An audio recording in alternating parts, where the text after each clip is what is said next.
12 তারিখ পর্যন্ত আপনারা আমাকে হেল্প করেন, 12 তারিখের পরবর্তী আগামী 5 বছর আমি আপনাদেরকে হেল্প করব। এখন বিষয়টা যদি এমন হয় যে 12 তারিখের আগেও আমাকে আপনারা হেল্প করতে হইতেছে, রাতের বেলা টোকা দিয়ে এসে টাকা দিয়ে যাইতে হইতেছে, ভোটের জন্য ওটু পাঠাইতে হইতেছে, সিনজি পাঠাইতে হইতেছে, 12 তারিখের আগেও যদি আমাকে হেল্প করতে হয়, 12 তারিখের পরে কি আমি আপনাকে হেল্প করব?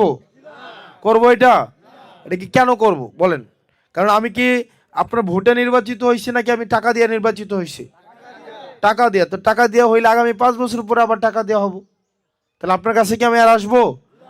সেজন্য আপনাদের কিছু করণীয় আছে। যদি এই ঘটনার আমরা পুনরাবৃত্তি করতে না চাই, আপনাদের করণীয়, আপনারা আমার বাড়ির খুব কাছের, আমার বাসার এখানে আমরা হাঁটতে আসতাম, এখানে আমরা প্রতিনিয়ত, এটা আমাদের একদম নিজের পাড়ার মতো প্রতিবেশী।